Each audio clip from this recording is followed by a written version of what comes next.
So is dit tyd vir jou weeklikse regsadvies met trots geborg deur Burden Swart en Botha Prokureurs. As jy 'n regsprobleem het, SMS die woord advies na 49905, gevolg deur jou vraag en ons bespreek dit dalk volgende week.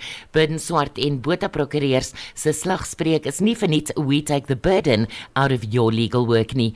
Burden Swart en Botha Prokureurs bied baie meer as regsadvies. Hulle bied die beste oplossing vir jou komplekse regsprobleem. Besoek burden.co.za sommer nou. En soos ouer gewoonte, saam met ons in die ateljee is Andrew van Burden Swart en Botha Prokureurs. Andrew, middag en welkom.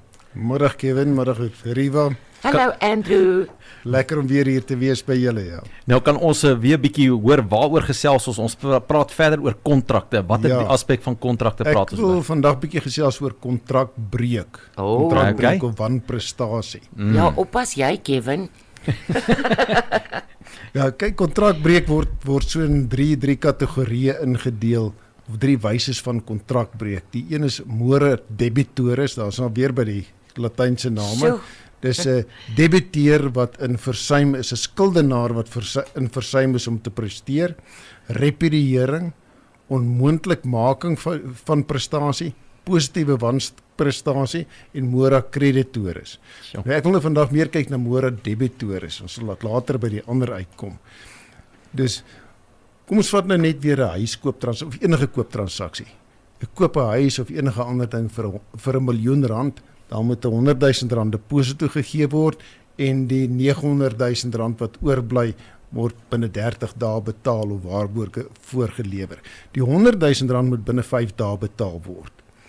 Dis nie opskortende voorwaarde nie, dis 'n term van die kontrak. Jy betaal binne 5 dae R100,000, kry jou finansies in orde. Nou veronderstel die koper, dis in die debiteur, betaal nie die deposito binne 5 dae nie. Dan is dit mora debitores. Met ander woorde, die datum is daar waarop hy moet presteer het en hy het nie presteer nie, hy het nie betaal op daai dag nie. Nou, daar's 2 vereistes daarvoor voordat hy nou kan in kontrakbreuk wees, en die een is die skuld moet opeisbaar wees. As hy nog nie opeisbaar is nie, kan hy nog nie in mora wees nie, en die versuim moet wyte wees aan die skuldenaar en nie noodwendig aan die skuldeiser nie. Die skuldenaar moet nie betaal het nie. Nou sodra hy in versuim is om te betaal, dan is dit dadelik kontrakbreuk. En die skuldeiser het onmiddellik sy remedies wat hy het by 'n normale kontrakbreuk. Ja. Wat soms gebeur is dat 'n kontrak word ingevul vir al hierdie gedrukte kontrakte. En dan sit hulle vir albei koopkontrakte van eiendomme. Ek gaan R100,000 deposito betaal, die agent is baie opgewonde daaroor. Hy sit in R100,000, maar hy sit nie op watter datum betaal moet word nie. Nou, as daar nie 'n datum bepaal is, jy kom ooreen die man gaan betaal, of jy gaan die volle koopprys betaal, maar jy het nie 'n datum in nie, of 'n dag daarvoor in nie, dan moet jy eers aanmaan.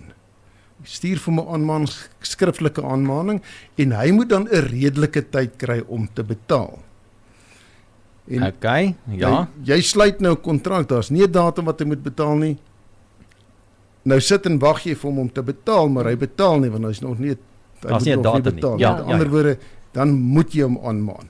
As hy dan, jy gee vir hom 7 dae om te betaal, of 5 dae om te betaal, as hy dan nie betaal nie, dan eers is hy fisies in kontrakbreuk, dan is hy weer in mora. Andrew, skus, ek wil op daai punt net vir jou vra. Sê net maar ons het so daai kontrak nou, en daar is nie 'n datum by nie, maar ons het op 'n mondelingse ooreenkoms gekom.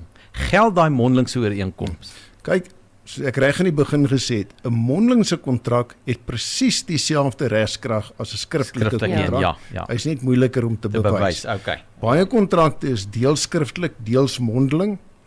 Pas net op dat waar die kontrak sê dat hierdie is die uitsluitlike ooreenkomste tussen die partye en geen ander ooreenkomste sal van krag wees nie, dan is dit nie deel van die kontrak nie.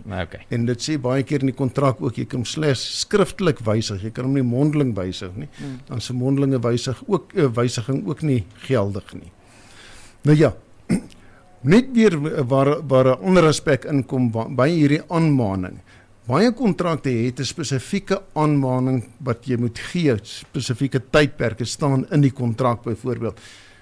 As die persoon versuim om te presteer volgens hierdie kontrak, dan moet jy hom 10 dae skriftelike aanmaning gee, gewoonlik by sy adres of watter plek ook al afgelewer, voordat voordat hy dan nou in kontrakbreek sal wees. As hy op daai dag dan nie presteer het nie, dan sal hy natuurlik nou in kontrakbreek wees. Nou, wat maak die skuldeiser as daar nie dan nou betaal word nie? Wat is sy remedies? Nou, hy het die gewone remedies by kontrakbreek. Ek gaan net 'n kort opsomming daarvan gee, want ek gaan dit later bietjie in meer detail bespreek. Hy kan aandring dat die skuldenaar moet betaal. Ons noem dit daadwerklike vervulling. Dus hy kan spesifieke en volledige prestasie eis. Hy kan skadevergoeding eis in plaas van die prestasie. Hy kan ook waar gebrekkig presteer is, waar die skuldenaar nie behoorlik presteer het nie, 'n skadevergoeding eis ter aanvulling van die prestasie, of hy kan terugtreë uit die ooreenkoms, of hy kan skadevergoeding eis selfs in sekere gevalle waar hy teruggetree het uit die ooreenkoms. Dis nog 'n interessante geval, wat kom ons veronderstel jy koop iets by iemand en hierdie ding se waarde styg vinnig. Nou jy verkoop iets aan iemand en die waarde val.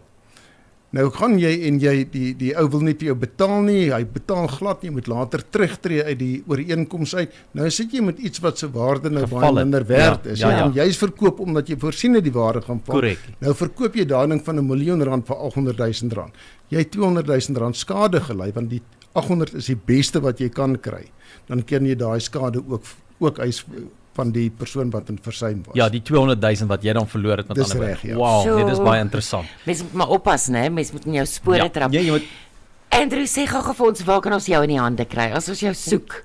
Ons kantoornommer is 012 346 3554 en my e-posadres is andrew@aburden.co.za.